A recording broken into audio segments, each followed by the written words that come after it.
Good morning, good morning. Here we are with Hawn's Mill Tragedy and Truth. What happened at Hawn's Mill? We're now down to it. This is chapter 4, A Scene of Blood and Horror. The Attack on the Hawn's Mill Settlement. So this is it. This is the chapter. We've had everything leading up to it. We've had the entire sordid history of Missouri coming after the members of the Church of Jesus Christ of Latter-day Saints multiple times without them truly fighting back. And then finally, after even the most innocent of members of the church being expelled from DeWitt, them at the end of their rope starting to defend themselves and fight back a little has led only to even more persecution and the extermination order because of the one-sided thinking of those who are in charge. And now we are on the attack itself at Hawn's Mill. This section is by Alexander Elba, and we'll go from here. Here are the pictures of this. This is, to start things out, there's the mill at Hawn's Mill, millstone. For the pictures, here's what it says. While men ran for the blacksmith shop following the prearranged plans, the women and children fled into the woods. Mobbers showed the fleeing women and children no mercy, and bullets whistled around them like hailstones. And then today, in the small town of Breckenridge, Missouri, one of the millstones from Hawn's Mill is mounted in concrete and placed on display in the center of the community. It was near that same town of Breckenridge where men bent on murder planned their attack on the Mormons at Hawn's Mill in October 1838.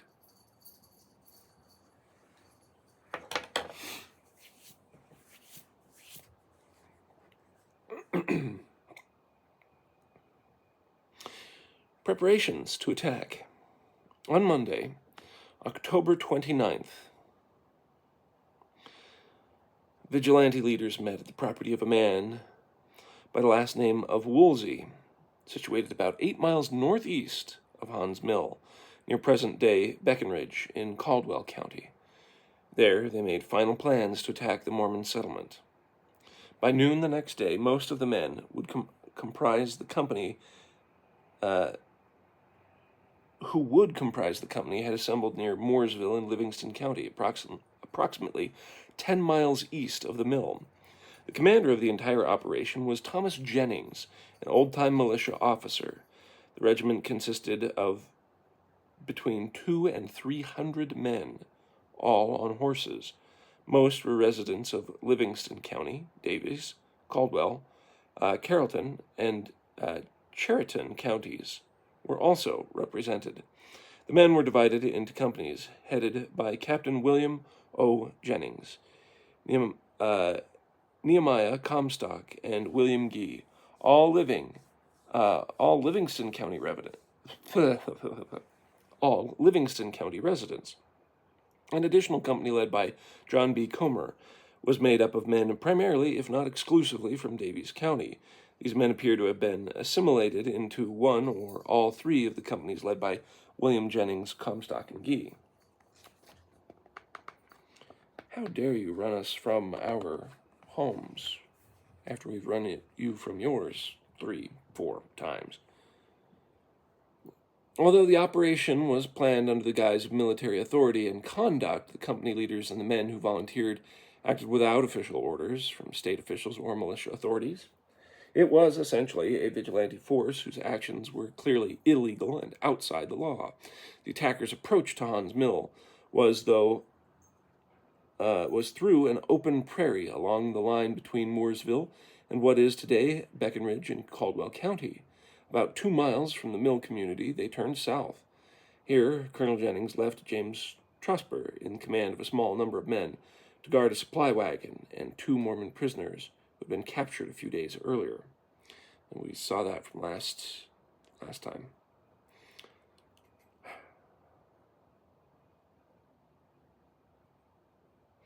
We heard about how they had negotiated peace. The pictures are just of people here. And then on the afternoon of October 30th, Mormon children played along the banks of Shoal Creek with their mothers watching them and busied themselves.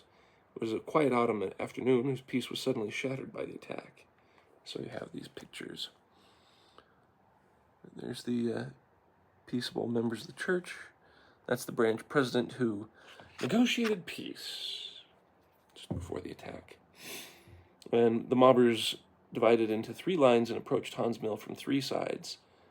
When the Mormons discovered their presence, the mob members charged down on the Mormons, shouting and shooting. And here's that picture of it. The assault. So 300 men, all on horseback, to go against 30 families, where that means there's about 35 men. So, 10-to-1 ratio. On the day of the attack, community life at the Mormon mill was going on in the usual fashion. For the most part, there was no sense of foreboding or fear. In the early afternoon, Mormon Captain David Evans and Jacob Myers Sr. returned from a meeting with Gentile leaders. The council could not have been held with the leaders of the Livingston Force, since at the time they were in the process of traveling to the Mormon mill site. Thus, it is probable that Evans and Myers had held the meeting with the local non-Mormon settlers living in close proximity to the community. Upon his return, Evans led those who could be assembled in community prayer. Just before the attack, children were playing along the banks of the stream. Women were busily engaged in domestic chores and making evening meal preparations, while most of the men, employed in their usual occupations, chopping and gathering wood in the nearby field or operating the mills. Hiram Abbott and Ryle Ames were cutting each other's hair.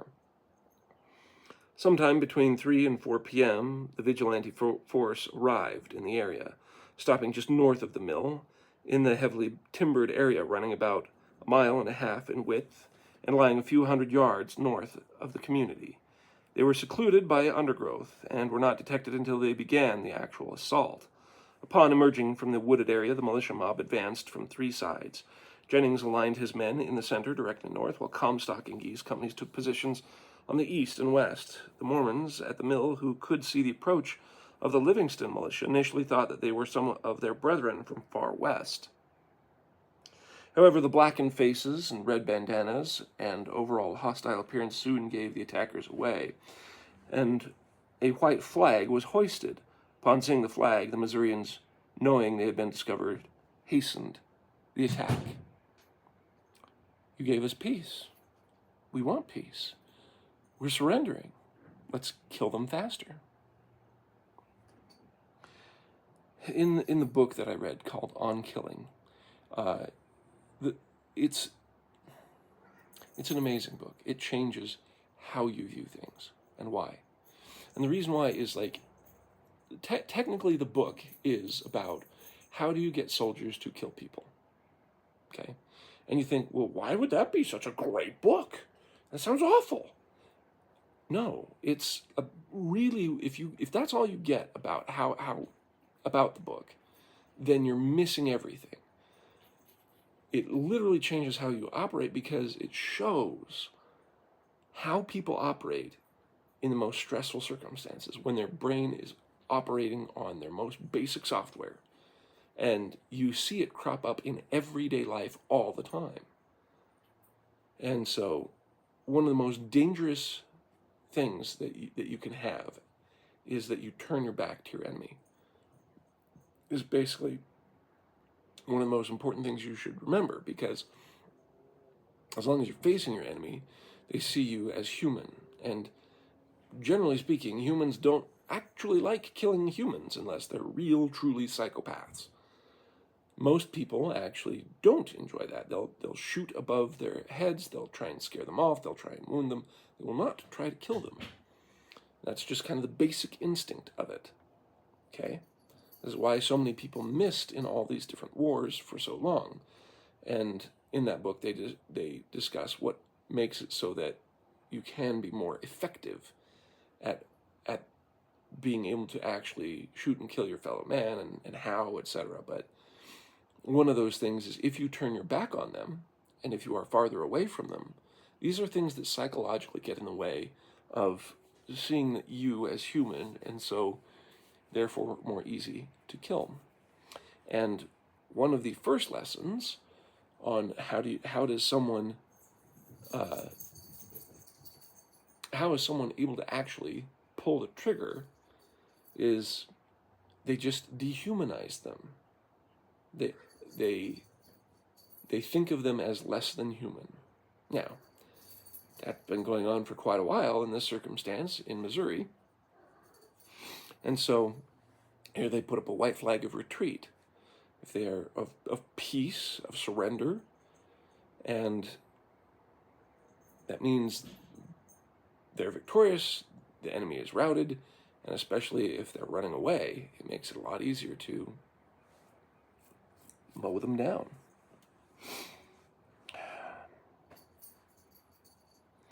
The first line, comprising 60 to 70 men, came in full gallop toward the settlement until they got within about 100 yards of the mill, then immediately halted and dismounted.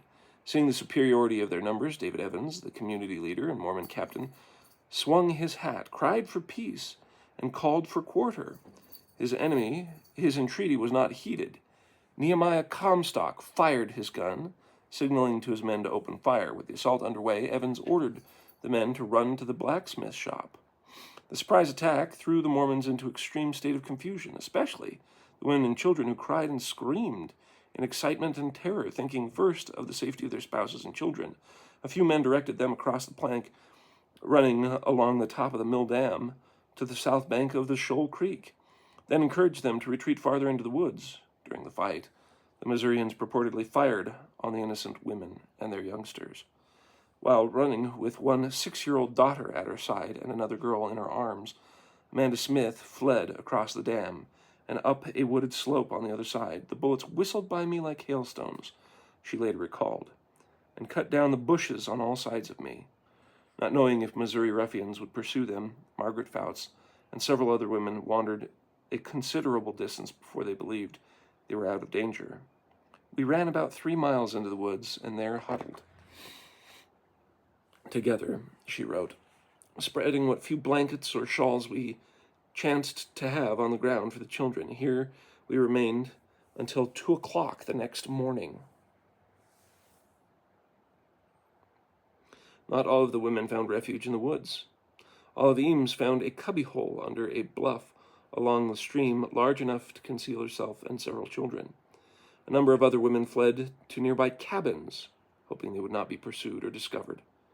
Fortunately, nearly all of the 50 women and children living in the settlement made it to safety. Only one woman, Mary Steadwell, was wounded in the initial assault. As the marauders made their first advance, she raised her hands pleading for peace. In doing so, she was shot in the hand. After being injured, she saw no other recourse than to run for cover with the other women and children. But she did not get far. After reaching the opposite side of the creek and being overcome by shock and fatigue, Mary fell down behind a log where she hoped to rest for a few moments, at the same time secluded herself from the militia. However, unknown to her, a portion of her clothing hung over the log, thus exposing her whereabouts to her attackers, who were still in range, who continued to shoot at her for some considerable time, although she received no further wounds. When her hiding place was examined after the attack, more than 20 bullets were found lodged in the toppled trunk. So, a woman who was down, 20 more bullets were shot at her. Picture on this page. The blacksmith shop, where the 32 men and 4 boys took shelter, was only 18 square feet. It was unfinished, with gaps between the logs, and a log missing from the wall on the north side. Rather than proving to be a safe shelter, it became a slaughterhouse.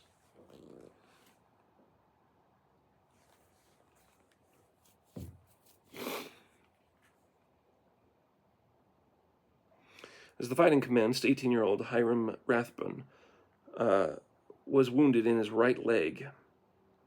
In his attempt to get to safety, he couldn't run very well, but fortunately his father Robert saw him recognized his plight, grabbed him, put him on his back, and carried him into the woods. When he felt he was a safe distance from the fighting, Robert put Hiram on the ground, then went to get help. In the meantime, Hiram passed out. When he regained consciousness, his sisters were tending to his injury. His father eventually came back along with his Hiram's uncle, and the two men took him home. Although he recovered, he was crippled for life. While the women and children scattered into the woods and nearby homes, most of the men darted into the blacksmith shop, where they had stockpiled what weapons they had. The shop was approximately 18 square feet, not very large, for 32 men and 4 boys known to have entered the structure. The shop was built of large logs, spaced some distance apart, and 2 windows. Because the building was still uncompleted, it had not been chinked or daubed, and there were wide cracks between each log. On the north side, one log was cut out entirely, which enabled the Mormon defenders to shoot their guns from a position inside the building. The door was located on the south, facing Shoal Creek. While the Mormons believed the construction of the building would serve as an appropriate fortification, it soon proved to be more of a slaughterhouse rather than a shelter. The shop was very open, David Lewis wrote. Each bullet that passed through these many openings was bound to prove fatal to some of us within. I have an ancestor, my parents tell me, that was at the Hawn's Mill Massacre. That when he was a young boy, and all the young men and the men and the boys were told to go to the blacksmith shop, he did not feel that he felt that he should not go there, and because of him running instead of going to the blacksmith shop, I get to be here today. The Mormons held off their attackers for several minutes. However, because Colonel Jennings had organized his forces into at least 2 lines, after the first column positioned and fired, the second line took its place, thus allowing the first group time to reload. In this fashion, the militia was able to maintain a constant and continual conflagration upon the Mormons.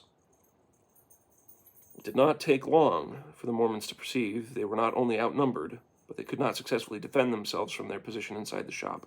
Recognizing they could resist only so long, and that complete capitulation was inevitable, Evans, who by this time had made his way into the blacksmith shop, made a second attempt to call for a ceasefire.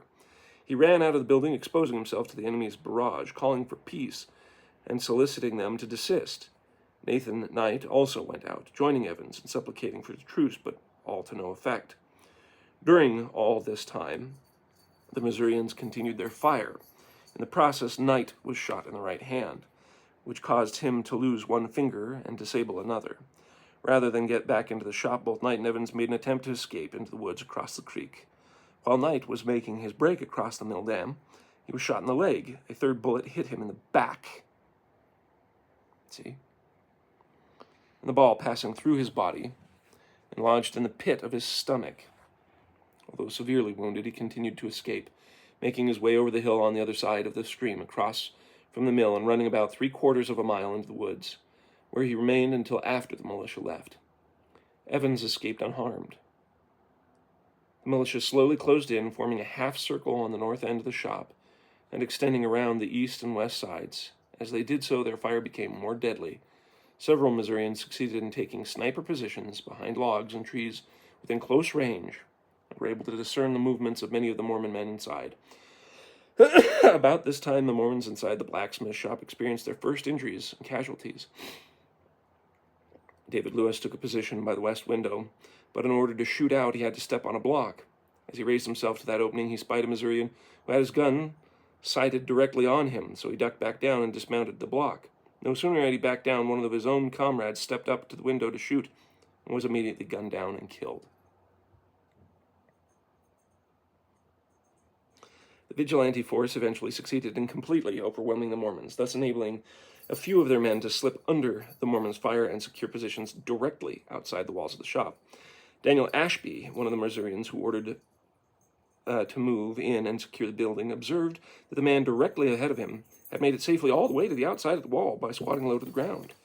He then crawled over one of the openings where the Mormons were shooting from, sat still. Within a short time, a Mormon defender put his gun through the gap, not knowing a militiaman was pitched directly beneath his muzzle, and discharged his gun. No sooner had he drawn his weapon than the Missourian shoved his through the hole and fired. Within a short time, our men got possession of all Port House and cracks, wrote Ashby, and kept up such a constant fire that the Mormons could not get their guns out to shoot.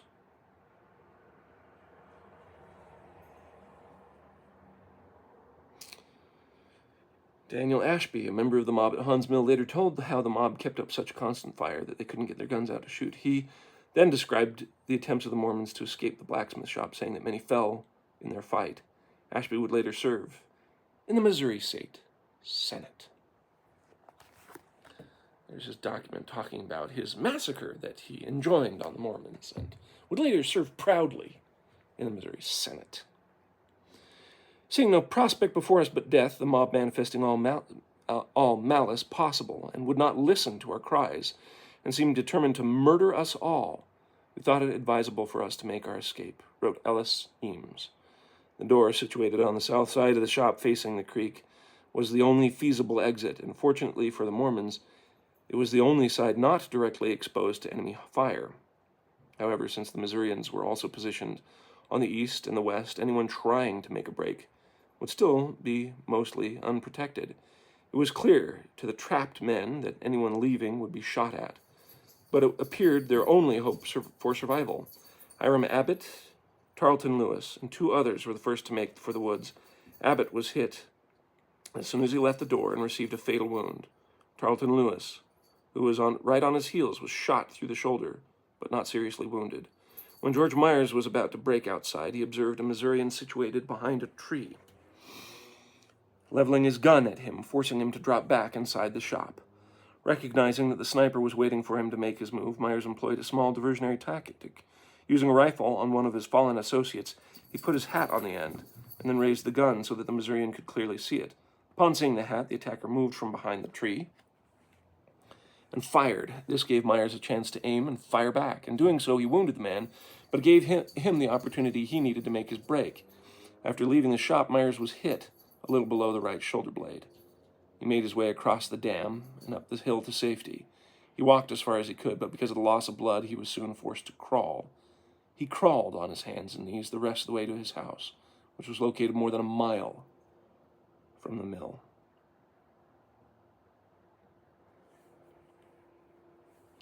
While defending the shop, John Walker was hit with a ball in the right arm. Finding it impossible to reload, and knowing that he would now be of little or no help, he and another Mormon defender made a dash for safety.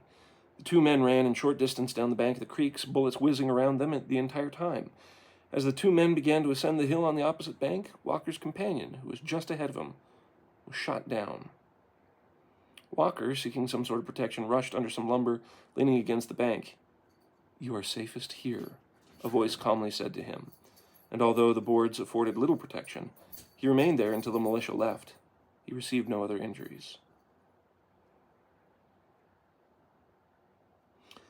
Pictures on this page. Willard Smith, the oldest son of Warren and Amanda Barnes Smith, attempted to enter the blacksmith shop behind his father and 2 younger brothers when the melee started, but his arms inexplicably flew up and prevented him from entering the shop. 3 times he tried, each time with the same result. Turning away, he hid elsewhere. At the end of the day, divine providence, Willard survived, while his father and brother were both killed.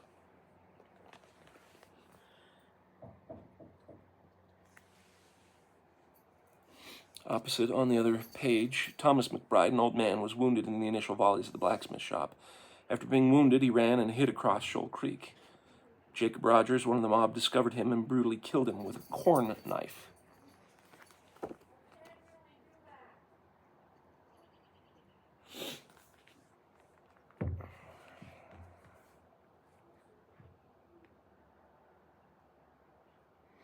Two 62-year-old Thomas McBride was also wounded as he made his escape.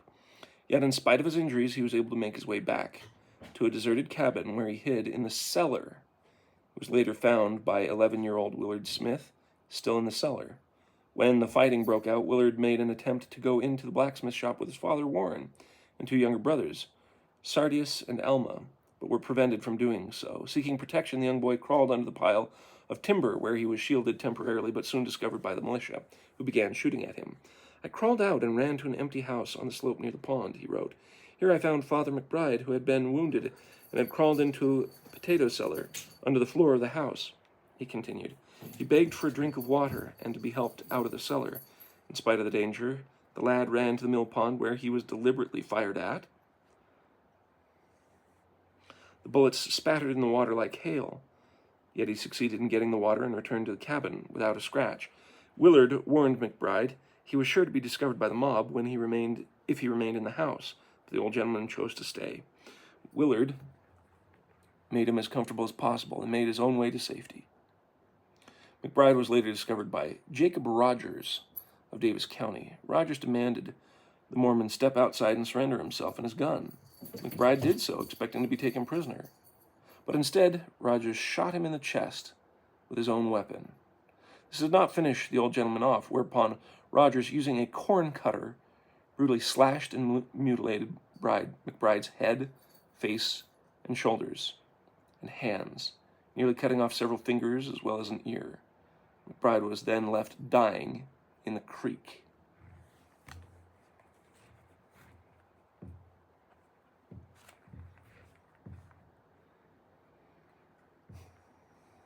Jacob Myers, Jr. came close to experiencing a fate similar to that of McBride. In making his run for safety, he received a flesh wound to his thigh, while another ball hit him between his ankle and his knee, breaking his leg and causing him to fall.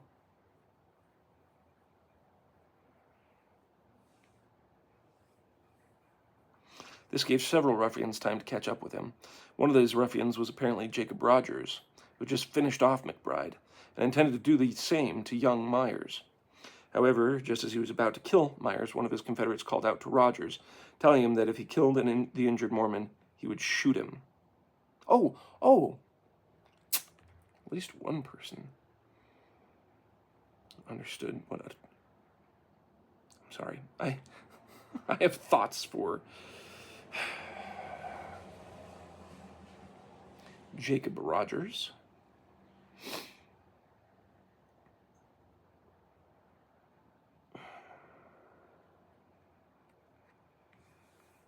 Telling him that if he killed the injured Mormon, he would shoot him. A little late for the older one.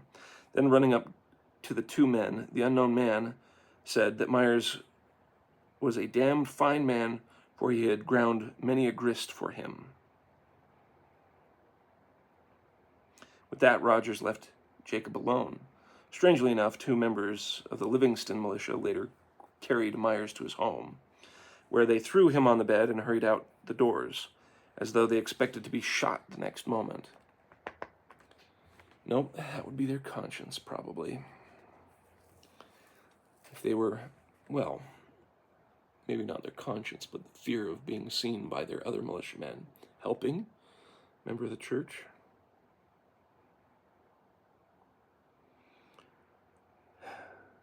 New page, new picture. The entire attack on the settlement at Hawn's Mill lasted about 30 to 60 minutes. It was estimated that the mob fired 1,600 rounds of ammunition in the murderous melee. Kind of woodblock carving picture.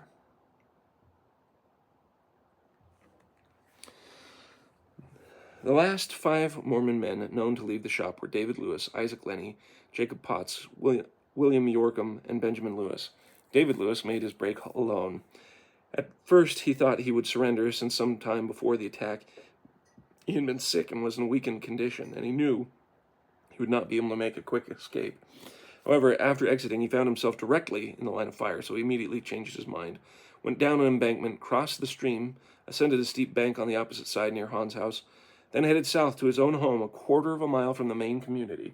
During his retreat, due to his physical condition, he was unable to run, and although he was exposed to enemy fire for 200 yards and 5 shots went through his clothing, he was uninjured.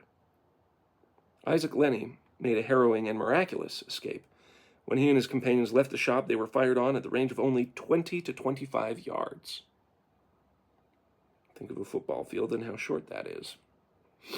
But it gives you enough. Upon making his break, he was pelted with bullets and hit several times. In spite of his injuries, he was able to make his way to the mill, where he climbed down one of the mill's timbers to the creek, and then waded through the frosty water until he came to Jacob Hawn's home, where several Mormon women had gathered. The ladies quickly ushered him into the cabin and attended briefly to his wounds. However, fearing the mob might storm the house and discover Lenny, the women removed the floorboard, laid Lenny down in the cavity, and replaced the board securely. Here he remained until the vigilantes left, all the while suffering extreme discomfort as a result of his extensive wounds. 4 balls had passed entirely through his body. Just a moment. Girls, it's 6:48. Apologize. 4 balls had passed entirely through his body, leaving 8 holes. He was also grazed by 2 more bullets, resulting in flesh wounds to each arm. During his flight, his buckhorn charger was shot away, as was the entire breech on his rifle. Following the ordeal, 27 bullet holes were counted in his shirt and another 7 in his pants. Jacob Potts, William Yorkham, Benjamin Lewis were each eventually hit by a barrage of enemy fire after exiting the blacksmith shop. Potts was hit twice in his right leg. In spite of his injuries, he eventually made his way to David Lewis's cabin, where he borrowed a horse and then rode to his own home. William Yorkham fell just after he had crossed the mill dam. He was hit in 2 places, in his leg, which injury probably caused his fall, and in the face, as a bullet passed through his head. He miraculously recovered from his head wound, but his leg was later amputated. Benjamin Lewis was mortally wounded shortly after making his break. Rockholt was at the mill. He shot long distance with a long-range rifle, shooting Lewis in the back near the shoulder blade. Although severely injured, Lewis continued on a short distance before his strength finally gave out. After the Missourians left the area, he was discovered 300 yards from the blacksmith shop. After the last group of Mormon defenders broke out of the shop, some of Jennings' men yelled for quarter, and the Missourians finally ceased firing. Upon hearing that the gunfire had stopped, a few of the Mormon defenders who had made their way to the bank opposite the shop shot a few final rounds before turning and running on. The Mormon men who escaped from the blacksmith shop did not fare well. 13 were wounded in their escape, and 3 later died as a result of their injuries. Thomas McBride was wounded, then killed. John Walker, although wounded before he made his exit, succeeded in reaching safety. Only 4 Mormons, Ryle Ames, Ellis Ames, David Evans, and David Lewis, escaped uninjured. With the fighting over, several members of the Livingston regulators cautiously approached the structure to investigate and determine the extent of the Mormon losses. Inside, 8 Mormons lay dead: John Byers, alias Benner, Alexander Campbell, Josiah Fuller, John Lee, Levi and Merrick, William Napier, also Napper, and George S. Richards. In addition, 4 men were wounded. Another man and 3 boys were uninjured.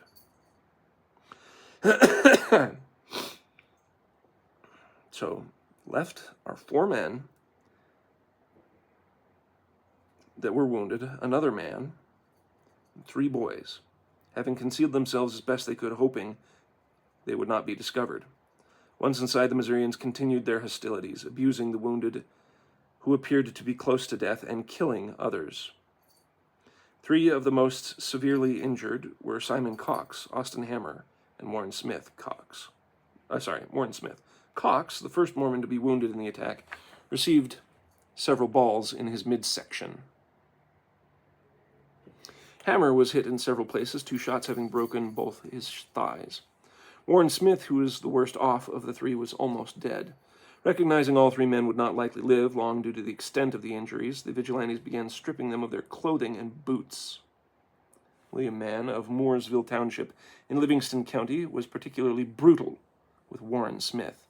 While pulling off one of his boots, Mann dragged the injured man across the shop, whereupon Smith exclaimed, "Oh, you hurt me!" Then he took hold of the other boot and dragged him once again until it came off. The strain was too much for the injured Mormon, and Smith soon expired.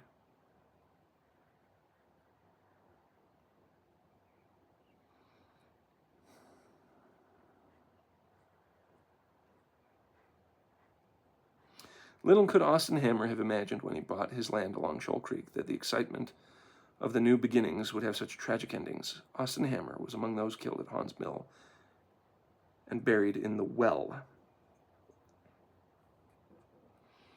These are references to the pictures I'm about to read. It's a land grant. Then there's a picture of a man over here. Jacob Fouts was wounded during the assault in the blacksmith shop. Unable to escape, he pretended to be dead and was thus able to survive. Opposite, in the bottom, Sardis Smith hid under the bellows in the blacksmith shop in an attempt to seek safety. When members of the mob entered the shop and found him alive, one of them shot him at point-blank range in the head, killing him instantly. So here's the land deed. There's the man who pretended to be dead, thus saving his life. And there's the young boy who would then be murdered in cold blood. Cox and Hammer were taken outside into the yard so the raiders could have more room to remove their boots and clothing. Here the two men were left to die, although both lived for several hours afterwards. The dead were also stripped of their salvageable clothing and footwear. While the Missourians were conducting their search of the shop, the most senseless shootings took place. At the time of the attack, 3 young boys had followed their fathers into the shop. Sardis, age 10. Alma Smith, age 7. 2 sons of Warren Smith and Charles Merrick, age 9. Son of Levi and Merrick. During the siege, the boys shielded themselves from the heavy gunfire by hiding beneath the furnace bellows. However, following the fight, one of the Livingston soldiers outside the shop could see where they were sequestered, and putting his gun through a large crack, fired a shot, wounding Alma in the hip.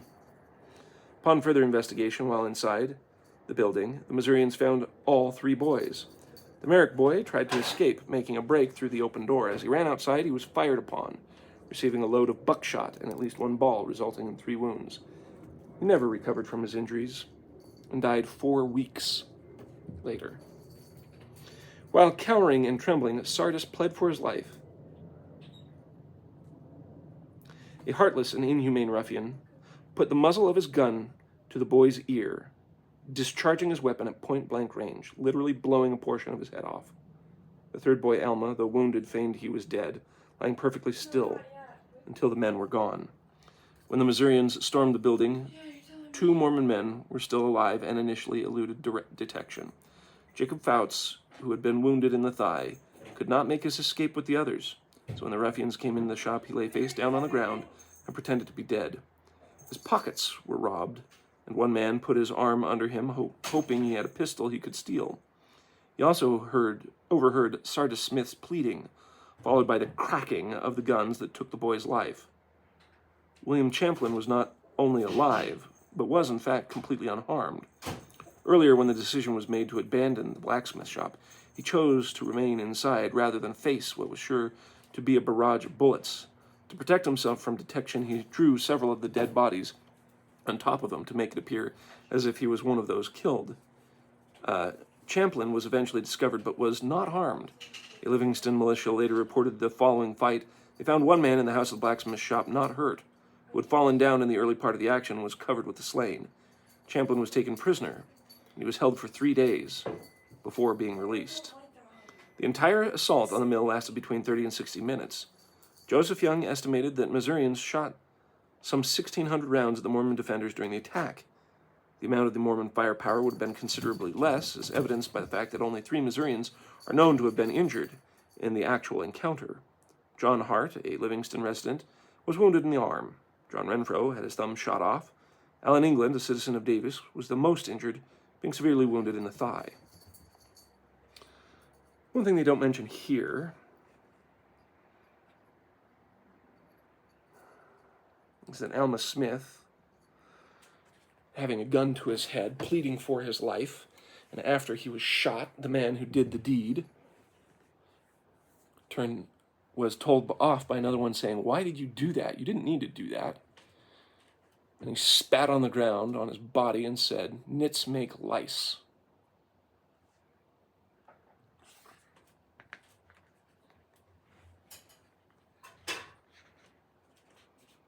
Aftermath.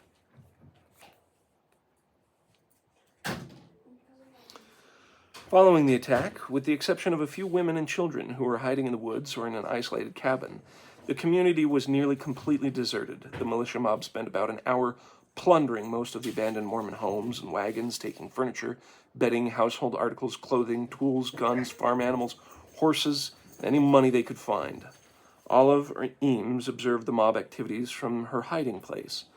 I could see them go into the houses and tents, carrying out clothing and bedding. When they came to her house, she saw them take some of her family's belongings, putting all that they could on her husband's horse. She believed what they wanted most was money. What little money I had was hid away in my old clock, she wrote. I suppose that, too, would be taken with all my bedding. The amount taken by the Livingston men was considerable. A disabled Nathan Knight observed that returning to the settlement later, that evening that Jennings' men had taken nearly everything. All of our property of every description was gone, he wrote, both belonging to our camp and the settlement. Hawn's house escaped their ravages, but his horses were taken from the stable. I had nothing left but a small trunk. The contents were gone, except a bottle of consecrated oil, which they had left on the ground. After gathering the bounty, the Livingston marauders saddled up. They were mounting to leave. Jacob Fouts recalled that one of their leaders yelled out, "Hurrah, boys, let's get out of this place." That evening they rode back to the Woolsey property, where they made their encampment for the night. The Mormons had no way of knowing what intentions the Jennings and his men might be, and expected that they would possibly return to kill or capture the remaining Mormon men who had escaped. Believing the lives of the Mormon settlers living along Shoal Creek, as well as those in other isolated areas of eastern Caldwell County, were also in jeopardy, the Mormons quickly sent messengers from the house to house, spreading the news of the massacre and warning the Latter-day Saints to be on alert. Word of the massacre reached church leaders on Far West later the next day on October 31st. Despite the dangers of the returning to the mill, many of the women and children who had fled during the attack did return, hoping to learn the fate or fortune of their husbands, fathers, and loved ones. Amanda Smith, one of the first on the scene, knew her husband had gone into the blacksmith shop, along with other Mormon men, but she did not know the whereabouts of her 3 sons. As she approached the shop, her greatest fears were confirmed. She was met by her oldest son, Willard, who had already been into the shop and was carrying the wounded Alma on his back. "They have killed my little Alma," she screamed.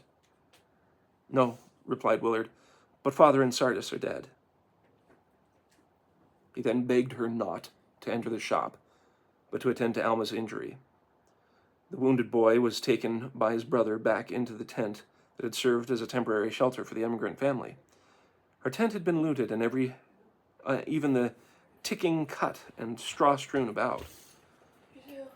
Willard remembered. Mother leveled straw and covered it with some clothing on this awful bed. We placed Alma, cutting off the pants to determine the extent of his injury.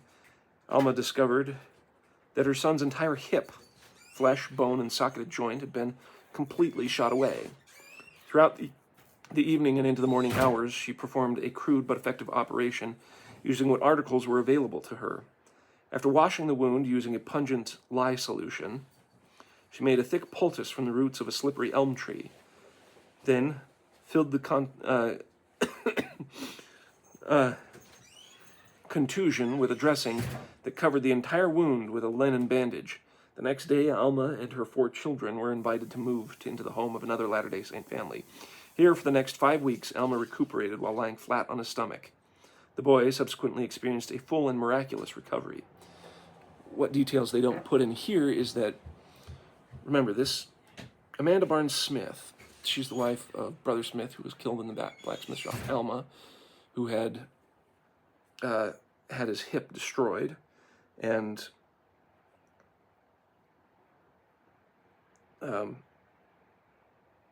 Sardis was the one who was just point-blank range killed.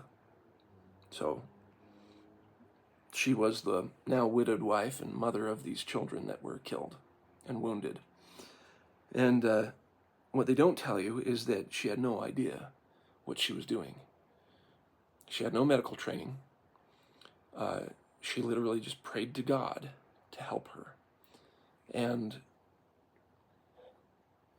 in her prayer, she was instructed, she felt prompted to do all these things that was described in this book, using the lye solution to clear out the debris and the wound, to use the poultice And the miraculous recovery really is miraculous. That his hip was gone, his bone was gone, but in its place grew stiff cartilage in place of the bone.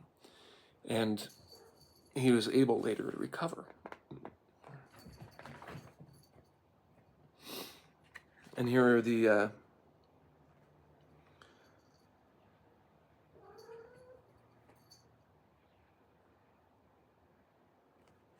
pictures, paintings depicting the scene.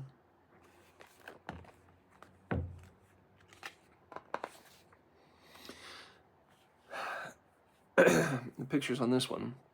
Artemisia Myers was only 9 years old when she witnessed the bodies of the dead being dropped into the dry well. It was a traumatic sight that caused her to scream with each body that was so interred. She would remember that scene for the rest of her life.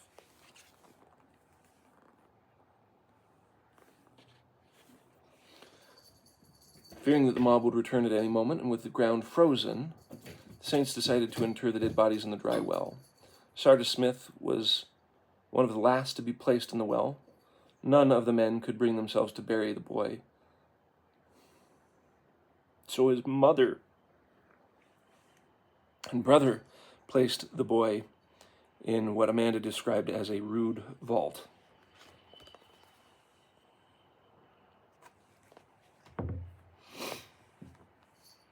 Because of darkness, the dead could not be buried and were left unattended, but the wounded were cared for. Jacob and Harriet Hawn's home served as an infirmary where several of the injured were cared for, including Austin Hammer, Nathan K. Knight, Isaac Linney, William Yorkham, and John York. Hammer died that night, York the next day. Nathan Knight, wounded in the hand, leg, and back, remembered the misery and suffering experienced by the wounded. Their groans and shrieks made the night hideous and horrible beyond description, he wrote. The women were the only ones to administer comfort during that night of desolation and suffering. In reality, not much could be done other than to make the injured comfortable. Many prayers were said, and some of the men received priesthood blessings. By late evening, Isaac Linney was nearly lifeless and not expected to live. Having received 8 critical wounds, with little hope he would ever recuperate. The elders prayed for his recovery according to the order of the holy priesthood, wrote John D. Lee. In spite of his condition, he was promised through prayer and faith in God a speedy convalescence. Significantly, Linney bore testimony that upon being blessed, he had no pain whatsoever, and within 4 weeks, completely healed. Others of the wounded were not so fortunate. Benjamin Lewis was discovered by some of the women several hundred yards from the mill. Unable to move him, they secured the help of his brother David. Benjamin was yet alive in his proper senses. David recalled, but was gasping and groaning in his blood. David rigged a slide up to a horse and moved Benjamin to his house, where he expired a few hours later. Later that same evening, Austin Hammer also died. Simon Cox and John York died the next day on October 31st, bringing the death toll to 15.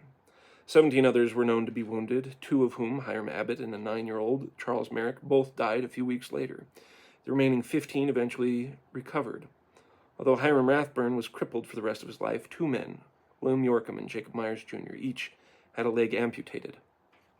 On the morning of October 31st, the community members undertook the gruesome responsibility of seeing to the dead, but the task of fashioning coffins or digging graves for each of the slain appeared nearly impossible under the circumstances. Late October's temperatures had been unseasonably cold, resulting in the ground being nearly completely frozen. Furthermore, with so many of their numbers either dead or wounded, and with only a few able-bodied men even left in the community, it appeared the task might take several days to complete.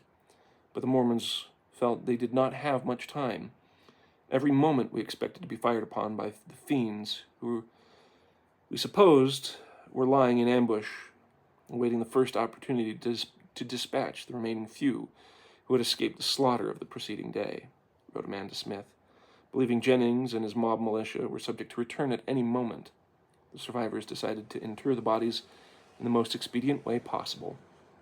Near the mill, an unfinished dry well had been dug measuring some 12 feet deep. It was in this hole that 14 of the 15 who died, either during the attack or shortly after, were buried. Joseph Young, directed the operation, assisted by a few of the women and several men, many of whom lived in the vicinity but were not present at the attack. Most of the dead were put on a plank, one at a time, then carried to the well where the bodies were slid into the communal grave. For 9-year-old Artisma Myers, the display was horrifying.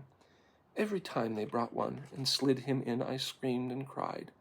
It was such an awful sight to see them piled in the bottom in all shapes.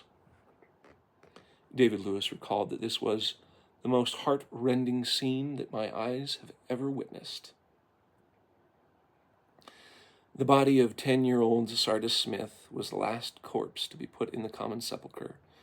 Joseph Young was one of the men who carried the boy's body to the well, but he could not find it within himself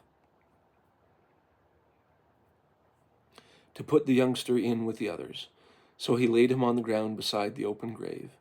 During their trek from Ohio to Missouri, the Smith family had been members of the emigrant company headed by Young, and while on their overland journey, Young had taken interest in the boy, and the two developed a close friendship.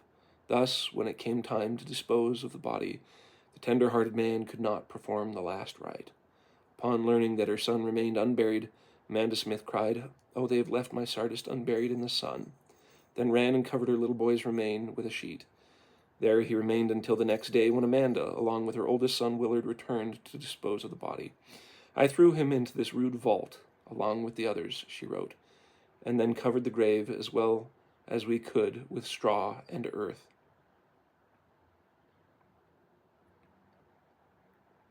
On November 1st,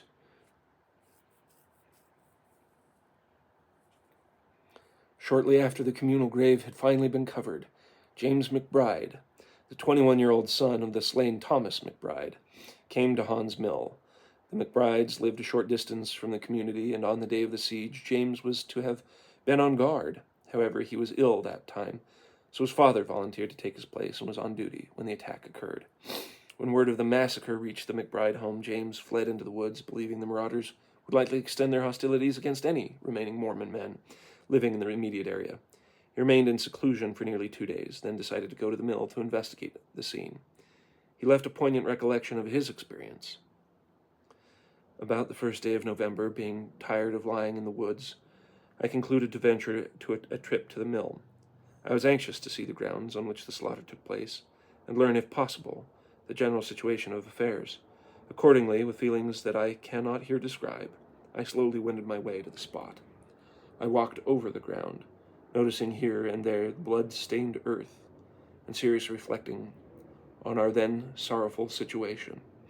On the outside, the logs of the shop were defaced with bullet marks, and on the inside of the shop, the ground was scarcely visible for blood. I traced the blood from the dead bodies of those who were carried and buried in the well. I went to the place and stood at the edge of the silent tomb of my beloved father, a silent prayer I offered to God, and turned away.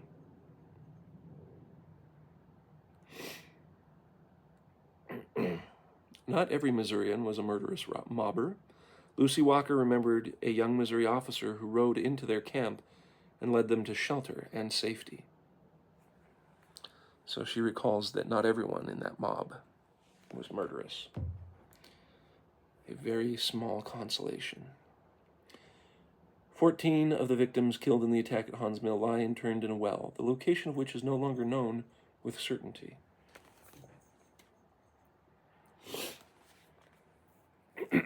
The precise location of the well site and grave of the 14 Mormons is no longer known. Benjamin Lewis, the only other casualty who died immediately following the massacre, was not buried along with the others.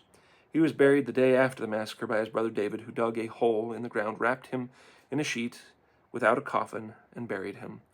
The burial took place on David's property on the south side of the stream. Sometime later, Lewis's remains were exhumed and moved to a local cemetery. Hiram Abbott and 9-year-old Charles Merrick, both of whom died several weeks later as a result of their injuries, were also buried separately. The whereabouts of their graves is not known. After seeing to the dead and fearing the possible return of the Livingston Guard, many of the remaining men in and around the community went back into temporary seclusion. Later, in the day of October 31st, a large contingent commanded of Nehemiah Comstock did in fact return.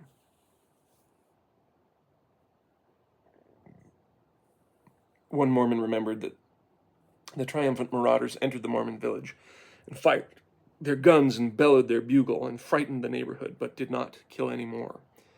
Comstock informed the residents that he and his men had come to bury the dead, but on finding the duty had already been attended to, they expressed considerable satisfaction at having been relieved of the job. Apparently on the same date, word of Boggs's extermination order had reached the camp.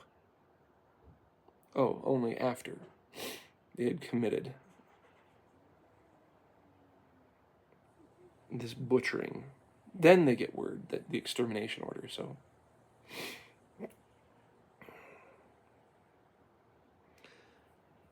So the captain also notified the remaining Mormons of the edict, threatening them that they must either leave the state forthwith or they too would be killed. Throughout the day, Comstock's men canvassed eastern Caldwell County, informing other Mormon settlers and immigrant companies of the governor's mandate. 12-year-old Lucy Walker remembered her party being visited by one of Comstock's men at the time. The company her family belonged to was camped a few miles from the mill. On the day of the massacre, her father had gone to the settlement just prior to the assault and was wounded in the attack. While waiting to hear word of his condition, she said that a fine-looking young Missouri officer rode into camp. Lucy was surprised by his behavior. He did not threaten the group, but told them he came as a friend in order to save them from experiencing a fate similar to those at the mill. He referred to the dreadful scene with words of sympathy and regret, she wrote, and told them he was forced to join the military to save his own life, but had done and would do all in his power to save the oppressed. The young man led the group to a friendlier neighborhood, where they not only met up with her wounded father, but also found temporary shelter from the inclement conditions. Life at the mill during the remaining months the Mormons occupied the site never returned to normal. Following the Mormon surrender, the contingent of Livingston militia occupied the site for nearly 3 weeks, during which the innocent Mormon families were often threatened, as if they were a conquered enemy. Even after the militia disbanded, the Mooresville Missourians continued their harassment until the last Mormon left the premises. But there were even greater hardships. Virtually every person suffered. Women who lost their husbands, as well as the wives whose husbands were wounded, suffered the most, since they not only had to care for their households, but provide for them as well, with many of their personal and household possessions taken from them, and provisions and food being scarce. Life during the winter of 1838 to 1839 became essentially day-to-day survival. Most of the families banded together until they could make arrangements to move along with the rest of the saints to the more welcoming locale of Illinois. But by the end of February 1839, all of the Mormons had left the community.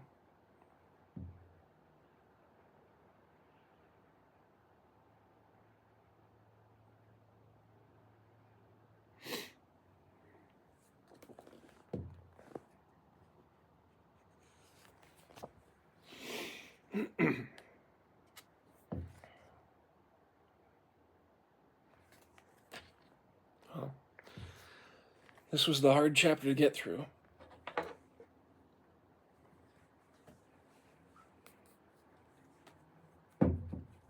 Jeez Louise.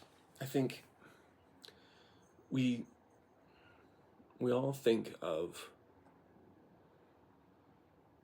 battles and fighting as, thankfully, a game nowadays. Because that's what we have. We have video games. We've got video games, board games, tactics, etc. It's rare for people to understand what it's like being in a battle. I think there's very few glimpses that you get into actually understanding the horror that war is. I think it makes regular men evil. Very easily, very readily. Especially those who are prone to it. As you saw in that chapter, there's very few who were decent, who were willing to stop unmitigated massacre from occurring. There were 2 mentions of it, just 2.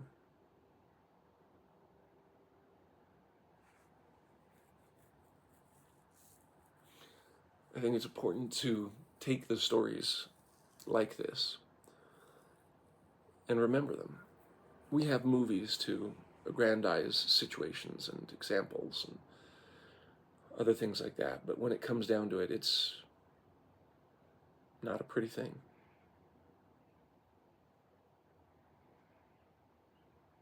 It's a horrific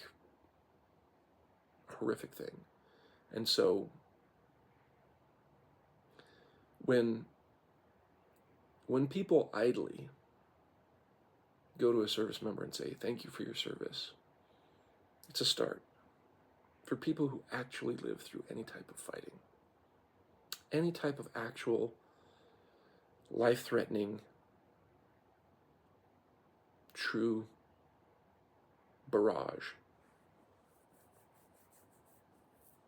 there's a difference.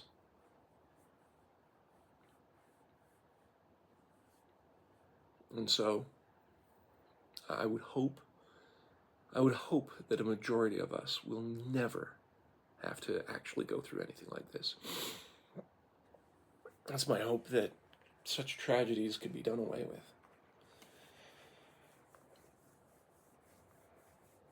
But besides my wishful hoping and thinking, the next best thing to do is to understand and to learn and to figure out what happens in these situations. What is the best way to do things?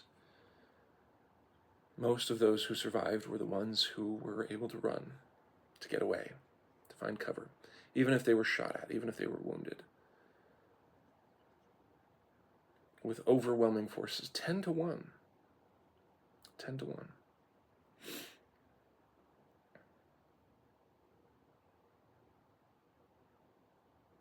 It was best to run. And even though the men in the blacksmith shop were trying to hide, trying to put up a defense, it only led to their massacre.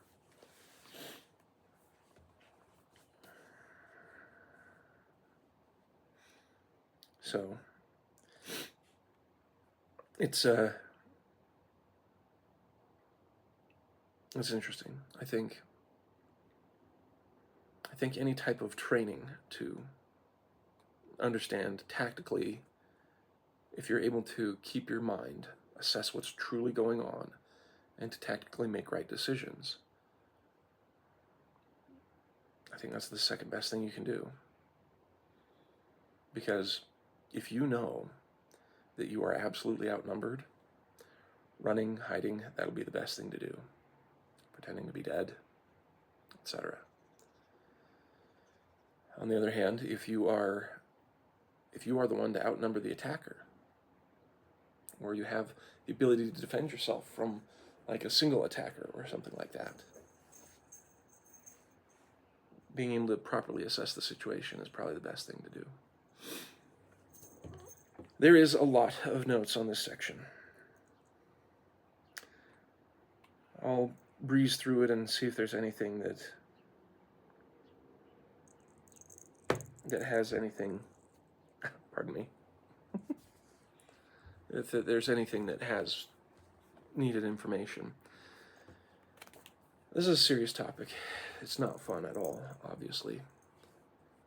And it's hard to sit here and say, to get the nitty-gritty details, what's the point of knowing that? What's the importance of understanding it? The importance of understanding it is to be able to face the evil itself and recognize how these things occur, why they occur, how it truly is. Not everybody was completely murderous and out to get them. Most of them, perhaps, but some of them at least had some decency and understanding that they were people, for heaven's sake. But then there are plenty of others who don't share that view, who don't mind the absolute ruin and destruction that they set on people. So, Guys, wow. At least they're here to lighten the mood at the very end. It's my hope that, despite the grisly nature of this chapter, that the things that can stand out is the miracles that occurred, the several people who were saved through miraculous means. Even though they did not focus on that in this book, there are depictions of that in the saints. There are a few things that they did mention, though, of miraculous healing. I think it's also important to understand that despite the immediate nature of how terrible the event is, something that gives solace is having an eternal perspective that your loved ones are always still there, and that God does provide justice. I don't think having an eternal outlook at the moment of the actual event, I don't know how helpful it is. It depends on each person. Some people trying to make sense of things and find solace in trying to move on would like to mention, God has them, and their sufferings in this life are over with, and other such things. For many people that may help. For others, it might just be salt in the wound. You never know. You never do. It's up to the individuals who actually go through that to finally embrace when and where God's plan makes sense of the tragedy before them. It's a hope that they do come to that realization and understand that there is divine providence in many things that can and do occur. And so I think if we look at the hope and the healing, and if we need to secularly think of ways to understand and know what, if anything happened in my case, if anything happened to me like this, what would I do? It's a step in understanding and working through and dealing with these things. So, in your own life, I hope you take note of what you feel like you should do. And in your own life, I hope that the recollections of the miraculous is a boon and a balm to your soul. That even in the worst of times, that God is still with his children. All of them. And especially during this Easter week, I really, really hope that his Spirit's with you. That one thing I was thinking of during this was that all this blood and horror that each of them went through, there was a point that I thought, and yet Jesus was someone who was able to feel all these same pains and sorrows, whether it was the one who received the bullets or the wife and mother who would hold the hand of their dying loved ones and children. That still came to mind. It's odd, but it's true. So, despite all this pain that we go through, there is the resurrection. There is the atonement. We can return to our Father in heaven, that this life is not the end, that most importantly, despite what we face today, because we may not face bullets and massacres and mobs, but we face tragedy. We face unexpected death. We face diseases that cripple us and kill family members and loved ones. No matter what betrayal and tragedy that we have, when people accept God's plan and the atoning sacrifice of Jesus Christ in their life, there's peace. And you can tell a difference in those people's lives.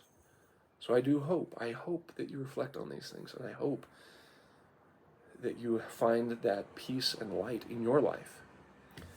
May his Spirit be with you always. See ya.